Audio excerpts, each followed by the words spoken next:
तूने मेरा डिंगडोंग लिया था ना? हाँ तो चलो मुझे अपने संतरे दे। नहीं मेरे को नहीं देना, वो तो मैं लूंगा। हेलो एवरीवन, मैं हूँ तुम्हारा बनी सेंसे और आज हम दैन का एपिसोड 4 एंड 5 एंड 6 कवर करेंगे। हाँ 3 एपिसोड कवर करेंगे। पिछले वीडियो में भी हमने 3 एपिसोड कवर करे थे और इस वीडियो में भी हम 3 एपिसोड ही कवर करेंगे। वैसे इन एपिसोड में मेरे को काफी मजा आया और मजा देने का काम तो मेरा भी है ना। तो अगर तुमने पिछली वीडियो नहीं देखी है तो भाई देख लो जाके, क्योंकि मैं इधर रिकैप नहीं देने वाला। तो जल्दी से देखो जाके और फिर इस वीडियो पे आ जाना। तो ओकरुन और मोमो दोनों ग्रैनी के टनल के बाहर पहुंच चुके हैं और ये लोग कर क्या रहे होते हैं। ओए तू पहले जा। नहीं तू पहले जा। अबे तू जा, लेडीज फर्स्ट। तू जा, तू मर्द है। फिलहाल मैं भी मर्द नहीं यार, मेरे तो नीचे सब कुछ गायब है। ये दोनों लड़ते लड़ते टनल में जाते हैं और इन दोनों का एक प्लान भी होता है। प्लान ये होता है कि टर्बो ग्रैनी को सिटी के बाहर निकालना है। और सिटी के बाहर क्यों निकालना है? क्योंकि सिटी के बाहर टर्बो ग्रैनी की पावर कम हो जाती है और सिटी के अंदर वो है वहाँ की बादशाह। क्या बादशाह ही नहीं, कुछ भी बोलो, खैर। तो यही दोनों का प्लान होता है कि वो टर्बो ग्रैनी को सिटी के बाहर निकालेंगे और उसको पेल लेंगे। इसी प्लान के साथ दोनों अंदर जाते हैं टनल के और जाते ही वो देखते हैं मुंडी। किसकी? टर्बो ग्रैनी की। और मुंडी देखते ही ओकर उनकी फट जाती है। ओए मोमो चल चल यहाँ से चल। ओए अरे ये पीछे क्या है? अरे एक और मुंडी। अब दोनों समझ चुके हैं कि भाई दोनों के एल लगने वाले हैं, लेकिन यहाँ पर मोमो थोड़ी बहादुरी दिखाती है। भाई इन दोनों में मोमो ज्यादा मर्द लगती है यार। मोमो यहाँ पे बेसबॉल बैट लेती है 3-4 और अपनी साइकिक पावर से ग्रैनी की तरफ फेंक के मारती है। बट यहाँ पर ग्रैनी उन बेसबॉल बैट को खा जाती है। कैसे खा जाती है? अपने मुंह से। नहीं, मुंह से नहीं, उसने अपनी आंखों को ही मुंह बना दिया। इधर कुछ भी बदल सकता है भाई, ये एनीमे ऐसा ही है। वैसे अगर तुम्हारे पास ऐसी पावर होती कि तुम अपना कुछ भी बदल देते, मतलब अपना कुछ भी, अच्छा अपना साइज बदलते, अच्छा मैं भी अपना साइज बदलता, 6.5 फीट का हो जाता भाई। नहीं तुम कौन सा साइज समझ रहे थे? बड़े हरामी हो बेटा। अब बेचारी मोमो भी यहाँ पे कुछ नहीं कर पाती, तो भाई ओकरुन बोलता है कि तू मेरे ऊपर ग्रैनी की पावर्स आने दे और मैं इस ग्रैनी की पावर से ही ग्रैनी को पेल दूंगा। ओकरुन यहाँ पे ट्रांसफॉर्म होता है बट फिर से नॉर्मल हो जाता है, क्योंकि भाई वो ग्रैनी के ही टनल में है और ग्रैनी अपनी पावर उससे ले लेती है। अब दोनों के एल लगने वाले हैं, बट अचानक से मोमो को अपनी दादी की बात याद आती है। वैसे ये दादी कहीं से कहीं तक नहीं लगती भाई, मेरे को बताओ कहाँ से दादी लगती है ये। खैर उसकी दादी ने बोला था कि ग्रैनी को चैलेंज करना रेस के लिए, और वो चैलेंज एक्सेप्ट करेगी क्योंकि उसमें बहुत ही ज्यादा एटीट्यूड है। और मोमो यही करती है। ओए बुढ़िया तू कहती है ना तू बहुत तेज है, आजा रेस कर ले। अच्छा मुझे चैलेंज, आजा बेटी तेरे को बताती हूँ। और टर्बो ग्रैनी यहाँ पे रेडी हो जाती है। टर्बो ग्रैनी पूछती है कि भाई रूल्स क्या है और फिनिश लाइन कहाँ पे है? मोमो बोलती है कोई फिनिश लाइन नहीं है भाई, यहाँ पे धप्पा वाला गेम होने वाला है। अगर तुमने पकड़ लिया तो तुम जीत जाओगी। बस यहाँ पे एक चीज है कि 10 मिनट तक काउंटिंग करनी है तुम्हें। 10 मिनट से पहले तुम आ नहीं सकती पकड़ने के लिए। ग्रैनी यहाँ पे मान जाती है और बोलती है भाई रूल्स मत तोड़ना, रूल्स तोड़ने वालों को मैं तोड़ देती हूँ बहन के। यहाँ पे मोमो और ओकरुन भागना चालू कर देते हैं और ग्रैनी काउंटिंग स्टार्ट कर देती है। बट यहाँ पर ग्रैनी मिनट में काउंटिंग नहीं कर रही, मतलब यहाँ पे सेकंड में काउंटिंग कर रही है। 10 मिनट को 10 सेकंड बना दिया। ग्रैनी मोमो को पकड़ लेती है और ओकरुन की यहाँ पे फट जाती है। ग्रैनी ओकरुन के पास आती है और बोलती है भाई तेरे भी 10 मिनट बचे हैं, तू भी भाग ले। ओकरुन बोलता है भाई तू कैसे गिनती गिन रही है? ये तो चीटिंग है भाई, ऐसे गिनती नहीं गिनते। ग्रैनी बोलती है मेरे को काउंटिंग करने बोली गई थी, ये नहीं बताया कैसे करनी है, तो ये मेरी मर्जी है, मैं कैसे भी काउंटिंग करूँ। ओकरुन बोलता है नहीं मानने की, तू नहीं मानने की, रुक तेरी तो। हाँ और ये होता है, ये ओकरुन मान ही नहीं रहा होता। लगता है भाई इसको कभी मौका नहीं मिला तो आज भूत के साथ ही लगा पड़ा है भाई। ये क्या भाई। खैर यहाँ पे ग्रैनी ओकरुन के बॉडी में आ जाती है और जैसे ही बॉडी में आती है मोमो ओकरुन की बॉडी पे कंट्रोल कर लेती है और ग्रैनी यहाँ पे फिर से फंस जाती है। ओकरुन फिर से नॉर्मल हो जाता है। ओकरुन के कंधे से यहाँ पे छोटा सा मुंह दिख रहा होता है ग्रैनी का। ये मुंह तो नहीं लग रहा भाई, ये मेरे को कुछ और ही लग रहा है यार। खैर ग्रैनी बोलती है केकड़े मेरे पास आओ और इन दोनों की फाड़ के रख दो। और वहाँ पे एक बड़ा सा केकड़ा आता है। वो केकड़ा इन दोनों के पीछे पड़ जाता है और ये दोनों अपनी दुम दबा के भागने लगते हैं। अब भागने के लिए इनको और तेज भागना पड़ेगा, इसलिए ओकरुन यहाँ पे ट्रांसफॉर्म हो जाता है और ये लोग भागते हैं यहाँ से बहुत तेज। खैर ये लोग भागते भागते एक रेस्टोरेंट जैसे पता नहीं कहाँ पहुंच जाते हैं यार ये, लेकिन इधर बहुत ही ज्यादा पानी होता है, गर्म पानी, और उस गर्म पानी में एक केकड़ा उबल जाता है। यहाँ पे केकड़ा उबल जाता है और ये लोग को मौका मिल जाता है यहाँ से भागने का। ये लोग भागने लगते हैं, इन लोग को लगता है भाई अब तो सब सेट है, लेकिन इनकी तरफ बहुत सारे लोग भागते हुए आते हैं। अब ये लोग कौन है? इनके ऊपर आत्माएं चढ़ी हुई हैं, स्पिरिट्स। और स्पिरिट्स किसने चढ़ाई हैं? टर्बो ग्रैनी ने। टर्बो ग्रैनी के चेले चपाटे स्पिरिट, समझ ही सकते हो। अब यहाँ पे ओकरून एक बार ट्रांसफॉर्म हो चुका था और हम जानते हैं कि ओकरून बस 2 बार ही ट्रांसफॉर्म हो सकता है, मतलब कि उसके पास इतनी ही शक्ति है। तो वो दोबारा से ट्रांसफॉर्म होता है और वो दोनों यहाँ से निकलने लगते हैं, भागने लगते हैं। लेकिन यहाँ पे ओकरून अपना थक जाता है और ये लोग बहुत बुरी तरीके से गिरते हैं और इसी वजह से मोमो ओकरून की बॉडी पे कंट्रोल नहीं कर रही होती, जिस वजह से वहाँ पे ग्रैनी रिलीज हो जाती है। अब ग्रैनी आ चुके हैं यहाँ पे, तो इन लोग की तो एल लगने ही वाले हैं। और ग्रैनी लेती है अपना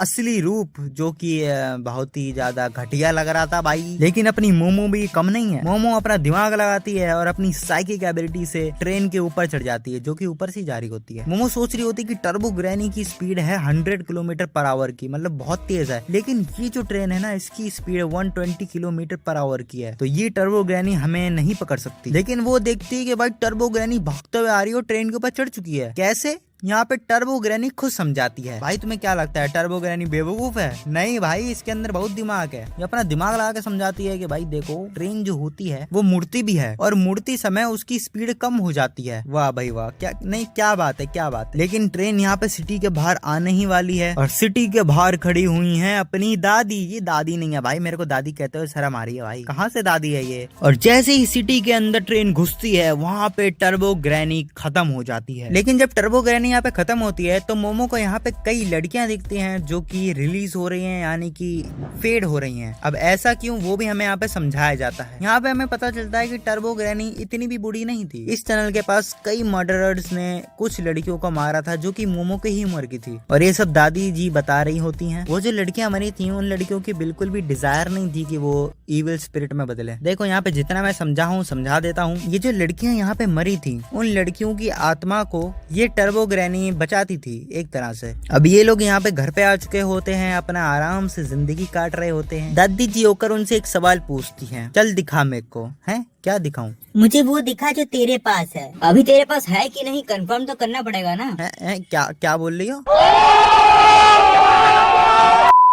ओकरून यहाँ से जा रहा होता है और वो सोचता है भाई अब कब पेलने को मिलेगा मेरे को। मोमो मेरे को पलट के जवाब दे, मोमो जाने मत दे मेरे को, कुछ तो बोल। ओए ओकरून, कल मिलते हैं चल।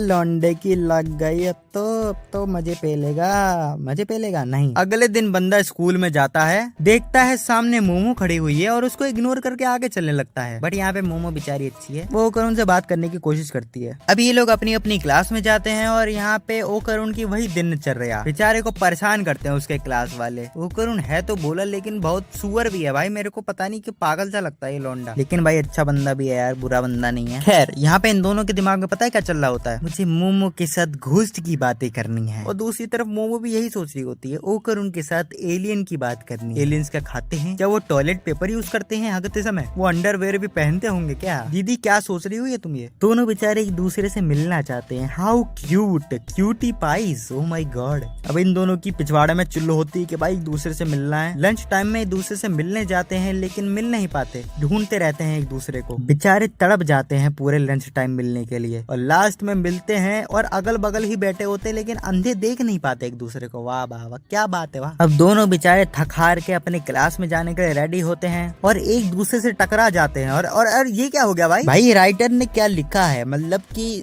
चुम्मी लेने का भी।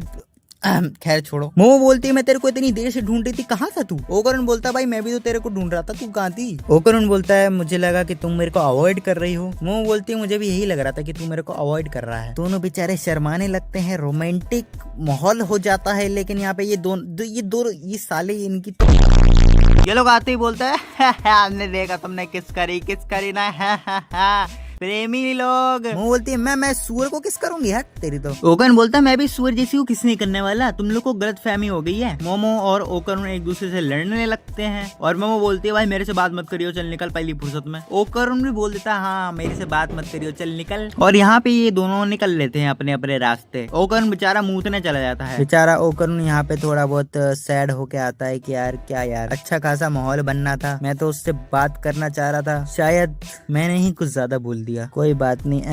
ये क्या भाई, मेरा तो ये क्या गायब हो गया? मेरे पास मेरी बॉल्स नहीं है। दूसरी तरफ यहाँ पे मोमो अपने दोस्तों से ताने सुन रही होती है। अरे वाह वाह, लौंडाबाजी कर रही है लौंडिया। और उसी बीच ओकरुन भी आ जाता है। और ओकरुन ऐसे इशारे कर रहा, ये क्या इशारे कर रहा भाई? तू पागल वागल है क्या? बुलाना तो ऐसे ही बुला ले। जब ऐसे इशारे करके बुलाएगा तो कोई बंदी नहीं आएगी यार। क्या मोमो बोलती है, तू तो मेरे से बात नहीं करना चाहता था ना, अब क्या हुआ? ओकरुन बोलता है, ऐसा नहीं है, मुझे तो तुमसे पूरा टाइम बात ही करना था। पूरा टाइम लंच टाइम में मैं तुम्हें ढूंढता ही रहा। और ये सुन के पीछे मोमो के दोस्त चिढ़ाने लगे, वाह वाह वाह, लौंडाबाजी लौंडाबाजी। अब इस माहौल में मोमो थोड़ा सा गुस्सा हो जाती है और उन लोग से बोलती है, भाई मेरा इसका कोई रिश्ता नहीं है, बस ये दोस्त है और मेरे को कोई इंटरेस्ट भी नहीं है इससे बात करने में। और बेचारा यहाँ पे ओकरुन सैड हो जाता है और बोलता है, मैं समझ सकता हूँ, तुम्हें शर्म आती है ना मुझसे बात करने में लोगों के सामने। कोई बात नहीं, अब से मैं कोशिश करूंगा तुम्हारे सामने ही ना आऊं। बेचारा ओकरुन यार, बेचारे की भी कोई गलती नहीं है यार। खैर ओकरुन बेचारा यहाँ पे दुखी होकर जा रहा होता है और वो एक लड़की से टकरा जाता है। लड़की से टकराने के बाद जरा इसका चेहरा देखो, बेचारा नहीं बहुत हरामी है लौंडा ये। वहाँ से मोमो भी गुजर रही होती है और वो उस लड़की के साथ ओकरुन को देखती है। वो ज्यादा ध्यान नहीं देती और वो जाने लगती है, लेकिन वो उस लड़की की बातें सुन रही होती है। वो लड़की ओकरुन की बुराई करने लगती है कि ऐसे लोगों को तो झांसे में रखा जाना चाहिए। देखो तो कैसे सिंप की तरह बिहेव कर रहा था, ऐसे कर रहा था जैसे कभी इसने लड़की ही ना देखी हो। यहाँ पे मोमो उस लड़की को सबक सिखा देती है और उसके सर पे तबला फेंक के मारती है और ओकरुन के साथ वहाँ से निकल जाती है, चल बेटे मेरे साथ। यहाँ पे इन दोनों की वापस से दोस्ती हो जाती है और ये लोग मोमो के घर पे जाते हैं। मोमो के घर पे इसलिए क्योंकि भाई इसके बॉल्स गायब हो चुके हैं ना। घर पे जाके दादी जी को पता चलता है कि भाई इसके अंदर अब भी कुछ कर्स एनर्जी है, मतलब कर्स एनर्जी बोल रहा हूँ यार, मतलब भूत प्रेत का साया। तो दादी जी अपना रिचुअल परफॉर्म करने लगती हैं और रिचुअल ऐसे परफॉर्म होता है, बक तेरी बहन की, बक तेरी बुआ की दीदी की, बक तेरी बुआ की नानी की। दादी जी मोमो को बोलती हैं कि मोमो अगर तेरे को इसके अंदर कोई सी भी कर्स एनर्जी दिखे ना तो उसको बाहर निकाल लियो। और मोमो भी यही करती है। दादी जी जैसे ही मारती हैं, मोमो उसके अंदर से वो एनर्जी को पकड़ लेती है और निकालती है बाहर। फिर हम देखते हैं वो एनर्जी उस डॉल में आ जाती है, ये बिल्ली जैसी डॉल में। वो डॉल फिर भागने लगती है। ये लोग उस डॉल को पकड़ते हैं और फिर पता चलता है कि ये टर्बो ग्रैनी है। ग्रैनी बोलती है, मैं ओकरुन की बॉडी में अपनी पावर रिकवर करने का वेट कर रही थी और जैसे ही मेरी फुल पावर आती ना तो मैं तुम लोग की माँ बहन कर देती। मोमो बोलती है, थोड़ा जुबान संभाल के बात करो, अभी हम लोग यहाँ पे तुमसे ज्यादा पावरफुल हैं, तुम यहाँ पे फालतू में मारी जाओगी। ओकरुन बोलता है, जल्दी से मेरी बॉल दे दे वरना तेरे को छोड़ेंगे नहीं। और टर्बो ग्रैनी बोलती है, देख बेटे, अगर तेरे को अपनी बॉस चाहिए ना तो अंदर से एक चाकू लेके आ और इन दोनों को मार दे, यहीं पे मार मेरे सामने और तेरे को मैं तेरी बॉस लौटा दूंगी। ये सुन के ओकरुन को पता नहीं क्या हो जाता है और वो ट्रांसफॉर्म हो जाता है और बड़ा ही कूल लग रहा था यार, क्या मजेदार लग रहा था यार ये। लेकिन दोबारा से नॉर्मल भी हो जाता है। दादी जी बोलती हैं, अब बता कौन यहाँ पे ट्रबल पे है? तेरी पावर्स तो ओकरुन के अंदर है लेकिन तू इस डॉल में है, तो यहाँ पे ट्रबल में तो तुम हो। फिर यहाँ पे मोमो बात करती है और मोमो बोलती है, टर्बो ग्रैनी हमें पता है कि तुम बुरी नहीं हो, तुम उन इनोसेंट लड़कियों की स्पिरिट के लिए बहुत ही ज्यादा सिंपैथी फील कर रही थी, आई नो, तुम बुरी नहीं हो। चलो एक सौदा करते हैं, तुम ओकरुन की बॉल लौटा दो और हम तुम्हारी पावर्स तुम्हें लौटा देंगे। ग्रैनी बोलती है, चलो ठीक है, बट एक प्रॉब्लम है, मैंने उन बॉल्स को खो दिया है कहीं पे। व्हाट? बॉल्स खो दी? भाई ओकरुन की शक्ल देख ये ओकरुन यार बेचारे कुछ ना कुछ खो ही जाता है। अब हमें पता चलता है कि ये टर्बो ग्रैनी ने ओकरुन की बॉल को सच में एक बॉल बना दिया है जो कि गोल्डन कलर की है, मतलब एक गोल्डन ही बॉल मान लो, और वो उसे कहीं खो चुकी है। खैर यहाँ पे कहानी आगे बढ़ती है और हमें स्कूल का सीन दिखाया जाता है। वैसे ही तीसरा एपिसोड चालू हो गया है। यहाँ पे ओकरुन क्लास के अंदर घुसता ही है कि एक लड़का उसके कंधे पे हाथ रखता है और वो लड़का बोलता है, वो मोमो तेरी दोस्त है ना? ओकरुन बोलता है, हाँ दोस्त है। तो मतलब तुम लोग का कुछ चल रहा है क्या चक्कर? वैसे मोमो क्यूट तो लगती है। ओकरुन सोचता है, क्यूट? मैंने उस नजर से कभी देखा तो नहीं है, लेकिन हाँ मोमो क्यूट तो लगती है। वो लड़का बोलता है, तू उसके साथ सोया है ना? ओकरुन बोलता है, क्या बात कर रहा है भाई? वो लड़का बोलता है कि रूमर्स हैं कि वो लड़की हर लड़के के साथ सो जाती है और उसका पिछला बॉयफ्रेंड था उसके साथ भी सोई थी। और यहाँ पे ओकरुन रेज में आ जाता है। क्या भाई सब क्या कूल लगता है यार ये बंदा जब ये रेज में आता है। खैर ये उन लड़कों को वहीं पे छोड़ देता है और अपनी सीट पे आके जैसे ही बैठता है वो देखता है कि टर्बो ग्रैनी उसके बैग में है। वो जल्दी से बाहर आता है। ओकरुन पूछता है, भाई तू यहाँ पे क्या कर रही है? ग्रैनी बोलती है, वो जो सैको लेडी है ना, सैको लेडी मतलब हाँ वही अपनी दादी जी, उसने बोला कि तू कहीं भी जा सकती है, कोई दिक्कत नहीं है। ये लोग यहाँ पे बात कर ही रहे होते हैं कि यहाँ पे मोमो आ जाती है और मोमो को देख के यहाँ पे ओकरुन शर्माने लगता है। भाई अब मोमो उसे क्यूट लग रही होती है और ओकरुन यहाँ से भाग लेता है। मोमो क्लास में आती है और एक लड़की उससे बात करने लगती है। वो लड़की बताती है कि ओकरुन ने तुम्हारे लिए किसी से लड़ाई करी। लड़ाई इसीलिए करी क्योंकि कोई तुम्हारे बारे में गलत रूमर्स फैला रहा था, गंदे गंदे। भाई ओकरुन वैसे अच्छा लड़का तो है और पता है ये रूमर्स किसने फैलाए होते हैं। वो जो लड़की थी ना जो कि ओकर उनसे टकराई थी और बुरा बुरा बोल रही थी, वही है ये लड़की। इसी ने ह्यूमर्स फैलाए हैं भाई। अरे बंदी कैसी है पता है, इस बंदी को अटेंशन लेना बहुत अच्छा लगता है। वैसे इस लड़की का नाम एरा है आयरा, जो भी हो मैं एरा बुलाऊंगा, आयरा बुलाते हैं चलो। और एक ट्विस्ट यहाँ पे ये आता है कि जो ओकरून की बॉल होती है गोल्डन कलर की, वो इसके पास होती है और ये बॉल इसके पास है और इस बॉल की वजह से उसको स्पिरिट्स दिखने लगती हैं। और इसको ये लग रहा होता है कि मोमो जो है ना उसके अंदर कुछ भूत प्रेत का साया है या फिर वो एक भूत ही है। अब इसके पास बॉल है तो ये सोच रही है कि भाई मैं तो चोजन वन हूँ। खैर मोमो और ओकरून के पास आती है और मोमो को अपने पास बुलाती है। मोमो इसके साथ चली जाती है और ये मोमो को एक सुनसान सी जगह पे लेके आती है। मोमो को लाते ही आयरा और उसके दोस्त उसे पकड़ लेते हैं और ये आयरा मोमो के ऊपर चढ़ जाती है और बोलती है भाग जा चुड़ैल, तू क्या कर रही है बहन की। लेकिन भाई वो मोमो है, मोमो अपनी साइकिक पावर से पीछे वाली लड़कियों को फेंक देती है। अब यहाँ पे आयरा बॉल निकालती है और मोमो के चेहरे पे देके मारती है, भाग जा चुड़ैल, तेरी वजह से दुनिया खतरे में है। मोमो बोलती है ये तो ओकरून की बॉल है, तेरे पास कैसे आई। आयरा बोलती है ये तो मेरे को गॉड से मिली है, किसी की बॉल नहीं है ये। खैर यहाँ पे ओकरून भागते भागते आता है और वो मोमो को कुछ बता नहीं वाला होता है कि यहाँ पे एक चुड़ैल आ जाती है। चुड़ैल भूतनी जो भी हो, घोस्ट, स्पिरिट, हाँ स्पिरिट यहाँ पे आ जाती है और ये भाई सब सच में काफी खतरनाक लग रही थी यार। खैर हमें बताया जाता है कि ये जो चुड़ैल है ये शायद से जब इंसान थी। हाँ तो आयरा ने इस औरत को मॉमी बोला था, यस मॉमी।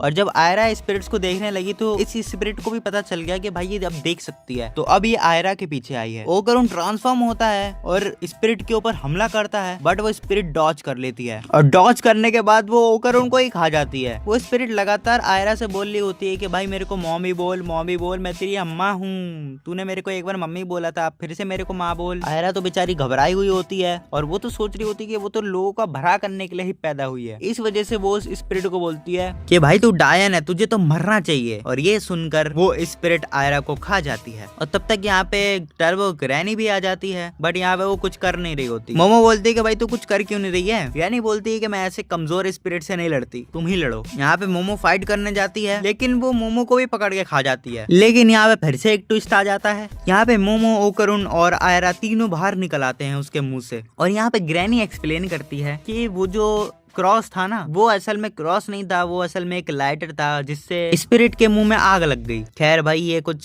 समझ में नहीं आया बट यहाँ पे अब ये स्पिरिट बहुत ही खतरनाक तरीके से ट्रांसफॉर्म होती है और यहाँ पे ही एपिसोड का एंड हो जाता है। खैर मुझे तो लगता है कि अगले एपिसोड में काफी अच्छी फाइट होने वाली है क्योंकि भाई मैंने मांगा वांगा तो नहीं पड़ी, मैं एनिमे को ही फॉलो कर रहा हूँ क्योंकि स्पॉइलर लेने के बाद मजा नहीं आने वाला ना। तो ये थी पूरी वीडियो, तुम्हें कैसी लगी कमेंट में जरूर बताना। वैसे काफी लेट मैंने वीडियो डाली है तो भाई गाली मत देना। चलो मिलते हैं नेक्स्ट वीडियो में, तब तक के लिए बाय बाय गाइस। और हाँ सब्सक्राइब कर दो यार।